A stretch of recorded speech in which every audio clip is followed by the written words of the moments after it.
Welcome back, my menopausal friends. I'm Menopause Taylor, here to help you tailor all the information specifically to you in order to succeed in managing your menopause your way. Right now, we're embarking on a unit on cancer in general. And in order to understand anything about cancer itself, you have to understand some things about cancer cells. So that's what we'll address today. Now, if you haven't watched the two videos that precede this one, you are robbing yourself of a complete understanding. So please watch all my videos in order. I know of nobody else on planet Earth who is giving you an actual education on menopause. So don't watch my videos in random order and sabotage your opportunity to learn all the things you deserve to know. If you have any desire to know anything about any kind of cancer or any desire to prevent any kind of cancer, watch this video and the entire unit on cancer. You won't find a unit on cancer in the generic sense in my book, whether you have the first edition or the second edition. There, I address individual types of cancer, but here, I teach you about cancer in general first. And after this unit, I'll give you individual units on the different types of cancer that are pertinent to the menopausal portion of your life. Last week, we talked about two cellular changes that are not indicative of cancer in and of itself. Hypertrophy is an increase in the size of a cell. Hyperplasia is an increase in the number of cells. But both of these can be reversible and benign. Today we're going to talk about some other definitions that are much more likely to be associated with cancer.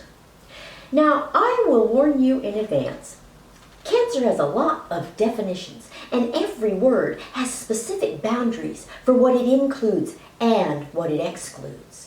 And one of the reasons that cancer is so misunderstood and misinterpreted by people who are not medically trained is because of all the different definitions that make such a difference in the actual facts about any cancer. So I will do my best to define each term in a way that makes it memorable and useful for you. Last week, you learned that the root word plasia is a bit strange. I told you I like to think of it as being very plastic because its meaning is so variable. Well, today we're going to address a whole lot of words, all of which contain the root word plasia. From last week's video, you know that the root word plasia means formation or development. So today we'll talk about various different kinds of abnormal formation and development with regard to cells. Now, in the last video, I used these cards on this board to demonstrate hypertrophy and hyperplasia. Here you have a normal line of cells. This board represents normal cells. Here you have hypertrophy, which is an increase in the size of cells. Notice that the only difference is that the size of the cells, the pearls, are increased. And hyperplasia is here, which is an increase in the number of cells, or too much formation. Well, today I'm going to continue this theme, adding new cards to demonstrate our new words here in video 311. 2 weeks ago in video 309, you learned that there is a long list of factors pertinent to normal cells. Here's the whole list. And just as I did last week for the terms hypertrophy and hyperplasia, I'll highlight the factors that pertain to our discussion today. So right away, you see that abnormalities in cells can involve any or all of the individual cell factors we discussed 2 weeks ago. So let's dive in and see the various things that constitute abnormalities in a cell. Our first word is metaplasia. It's a combination of the prefix meta and the root word plasia. Meta means change or beyond, and plasia means formation or development. The literal meaning of metaplasia is a change in formation or development. So the word metaplasia means a change in a cell's structure or form. Now there's nothing about the strict definition of metaplasia itself that implies an abnormality in the cell. Cells can undergo a change in their structure or form without becoming cancerous.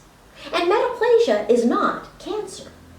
Instead, it has just changed its identity. And most of the time, this is because of some stimulus that induces that cell to change in order to survive where it is. The stimulus that induces it to change basically forces the cell to adapt to the environment. And ultimately, you have a normal cell in a location where you would not expect to see that kind of normal cell. So metaplasia refers to a normal cell that is in the wrong place.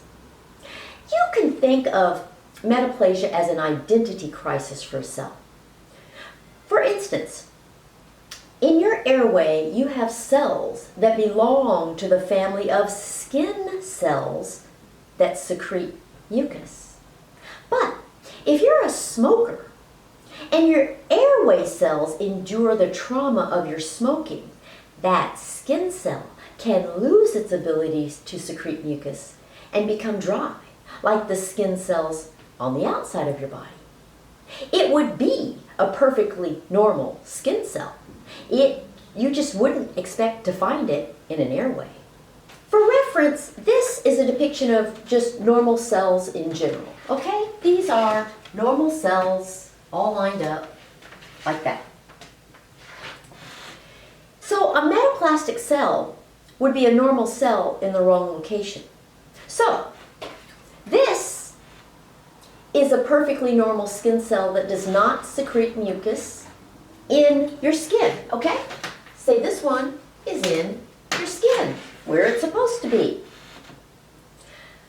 But that same cell could be in your airway instead of outside on your skin.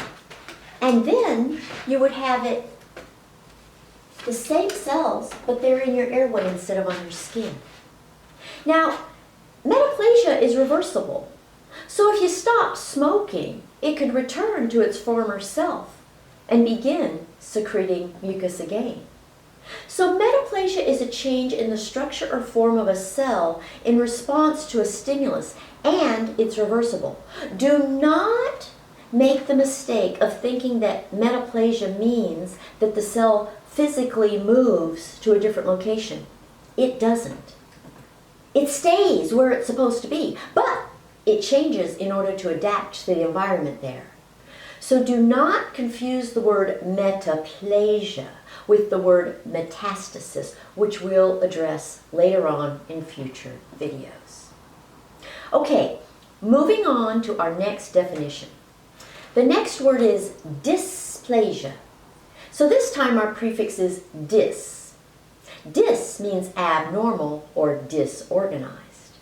And of course, plasia means formation or development. You can combine any of the meanings of the prefix with any of the meanings of the root word plasia. So the word dysplasia means abnormal formation or development, or disorganized formation or development.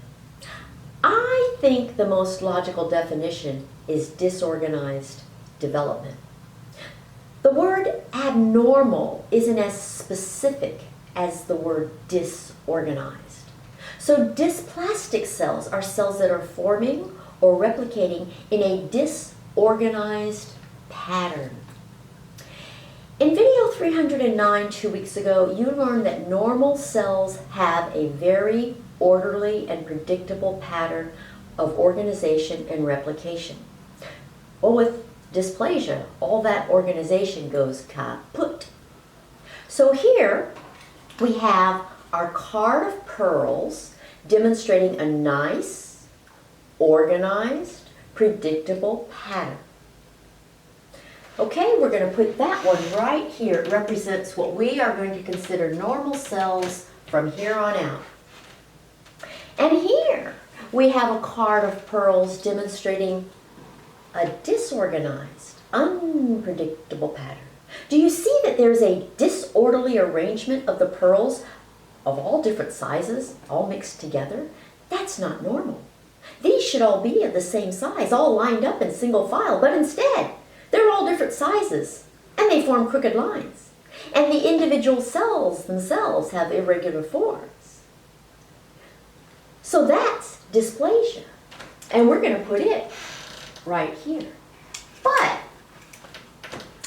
despite the irregular forms, they are not cancer cells yet.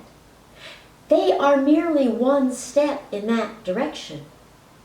And there are degrees of dysplasia. We divide dysplasia into 3 different phases: mild, moderate, and severe. And the degree of dysplasia designates how far the cell is from normal. So mild dysplasia implies that the cells are minimally disorganized. And there's a high likelihood that the dysplasia will spontaneously resolve. Mild dysplasia would look like this. And we're going to put it right here. Moderate dysplasia implies that the cells are halfway between normal and completely disorganized. In that situation, treatment is usually necessary to prevent the cells from becoming even more disorganized. So, moderate dysplasia would look like this. And the reason we don't want them to become even more disorganized is because the last phase, severe dysplasia, implies that the cells are so disorganized that they are pre-cancerous. They are still not cancer, not yet. So severe dysplasia would look like this. But these severely dysplastic cells are just one step away from cancer. If you've ever had an abnormal pap smear that was not yet cancer, you had dysplasia. And your management probably depended on the degree of dysplasia.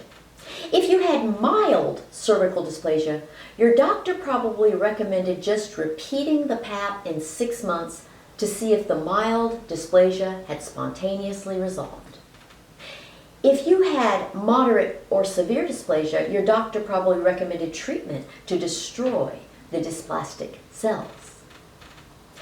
And that brings us to our next definition. The word is neoplasia. Once again, we have a prefix in our root word. The prefix neo means new. And that's why you call a newborn baby a neonate. Neonate means new birth. So now we have neo plus plasia. Together, neoplasia means new formation or new development. Now the odd thing about the word neoplasia is that there is nothing in its literal translation to indicate any abnormality at all. Literally, it's just a new development with nothing to imply cancer. And yet, this is the first word we have that is most consistent with cancer. It's almost as if any of the other words we discussed would have been a better word for outright cancer. This is why it's so important to know the true meanings of each of these words. You would never expect them to mean what they actually mean. So the definition of neoplasia is a new abnormal development of cells. Still, it is not always cancer. With neoplasia, you have a combination of the features typical of our other words. The cells are excessive in number, and the word for that is hyperplasia, and they are very disorganized in their pattern, and the word for that is dysplasia. So neoplasia includes both hyperplasia and dysplasia. If a cell exhibits neoplasia, we call it a neoplastic cell. have a lot of neoplastic cells all bunched up together, you have too many disorganized cells. A group of neoplastic cells like this forms a neoplasm. So here we have what we would call neoplasia. And some people call neoplasia a tumor. Both neoplasm and tumor just mean a mass of abnormal cells. And this is why some people refer to a tumor as a lump. So here's our normal organized pearls, and here's what neoplastic growth looks like. And here I've used colored marbles and some Legos to denote the shift to neoplasia. It's sort of pretty here on this card, right? But not that pretty in your body. There are just too many pearls of various sizes, along with some marbles and Legos in a very disorganized pattern, representing some really bizarre features. So it does look like a lump. And so let's put our neoplasia right here. Now, neoplasia can be either benign or malignant, and that brings us to another term that helps determine whether a neoplasia is benign or malignant. The word differentiation indicates just how abnormal a neoplastic cell is. In medical terminology, the word differentiation refers to how closely a cell resembles a normal cell of its type in both structure and function. I briefly uttered the word differentiation in video 309 when I was talking about how similar a daughter cell is to its parent cell. I told you that there were degrees of differentiation. A well-differentiated cell is very close in appearance to the normal parent cell and can still perform its function. So it's not very abnormal. A moderately differentiated cell is halfway between a perfectly normal parent cell and a severely abnormal cell. It still looks somewhat recognizable as a cell of its type, and it may be able to perform some of its normal functions, but it is lacking to some degree in terms of both structure and function. And a poorly differentiated cell is so unlike the normal parent cell that it is difficult to recognize or identify the cell type at all, and it no longer performs its normal functions. There's actually yet another term for this very drastic degree of differentiation. It's anaplasia. The prefix ana means excessive, and of course plasia means formation or development. So the literal translation of anaplasia is excessive development. But the actual usage of the word anaplasia is a little different. Anaplasia means poorly differentiated. And a cell that exhibits anaplasia is called an anaplastic cell. The word anaplastic implies that the cell is a long way from normal. So an anaplastic neoplasia is the worst kind of cancer. It means that there is a new development of abnormal cells that are excessive in number, highly disorganized, and very unlike the normal cells. So if we were to create pearl cards to depict our three levels of differentiation, they would look somewhat like this. Here you have a well-differentiated neoplasia. The lavender color of the card carries no significance whatsoever. I merely ran out of yellow cards. But here you still see a lot of organization, very similar to the normal cells, and that is well-differentiated neoplasia. Here you have moderately differentiated neoplasia. And again, probably still recognizable, but more disorganized than well differentiated. So that's our moderately differentiated neoplasia. And here you have poorly differentiated or anaplastic neoplasia. Look how crazy and busy that one is. There we have poorly differentiated neoplasia, which is also known as anaplasia. Now, most people are familiar with the words benign and malignant, and they are both important to our discussion of these other terms. A benign cancer is one that is confined to the organ of origin, has well-defined borders between the tumor and the surrounding tissue, is slow-growing, and is treatable with surgery alone. A malignant cancer is one that is not confined to the organ of origin. It is spread to nearby or distant tissues and organs. It is rapidly growing, and it requires chemotherapy and or radiation therapy for treatment. And we will address these two terms more fully in video 314, 3 weeks from now. But I wanted to touch on them in this tutorial too. The key to cancer cells is always how similar they are to a normal cell. The more similar they are, the milder the cancer.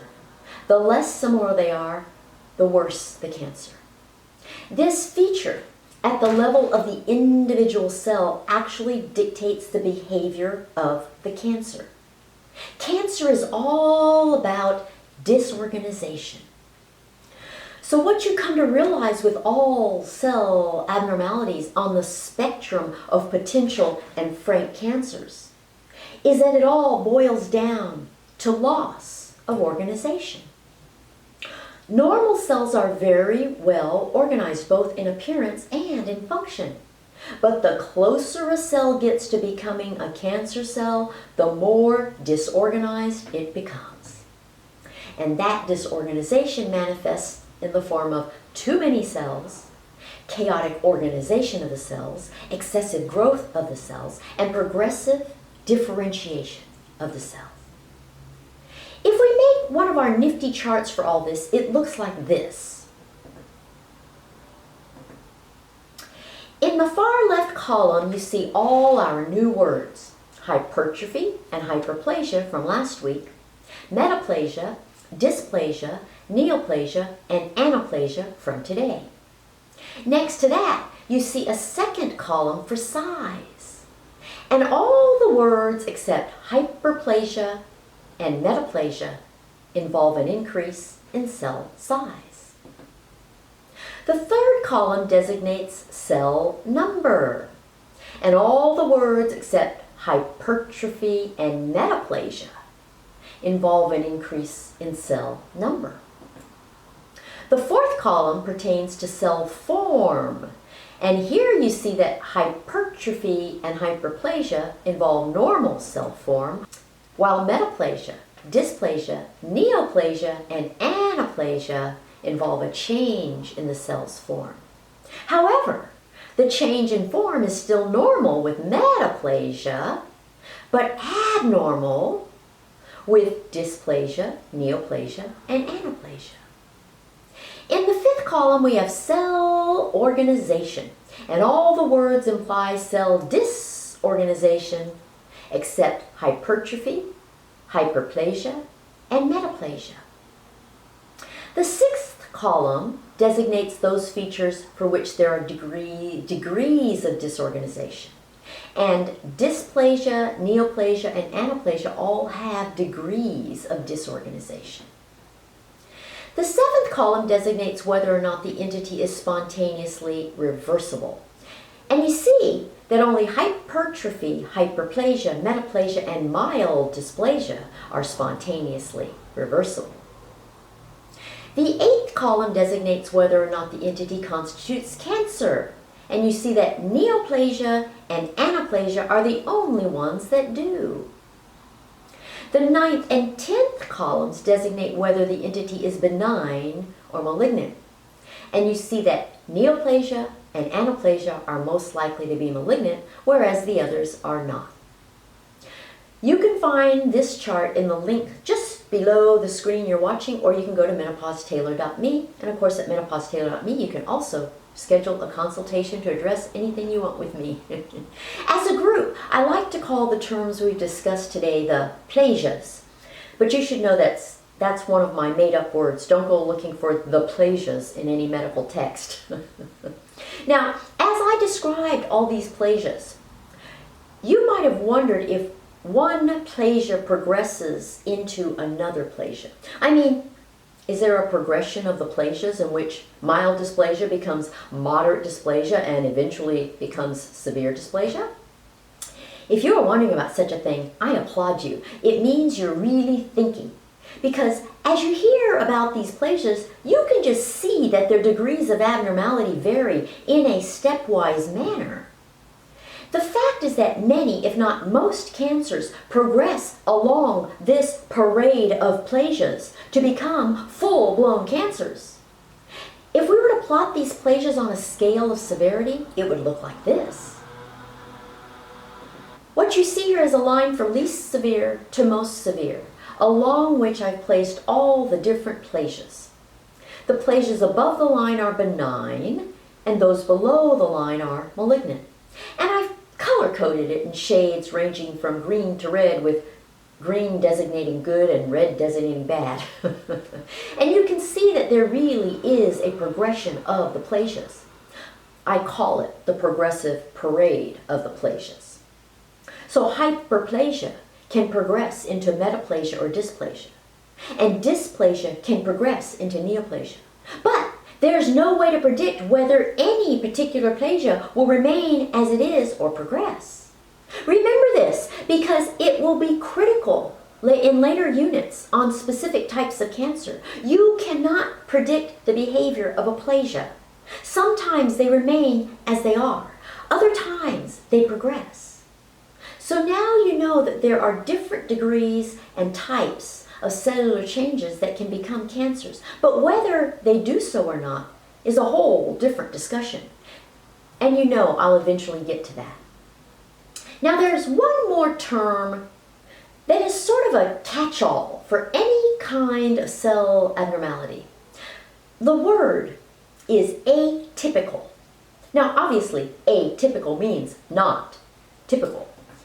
But it does not specify what is atypical about the cell. It tells you nothing about the degree of the abnormality. It's vague, and that's precisely how pathologists use it.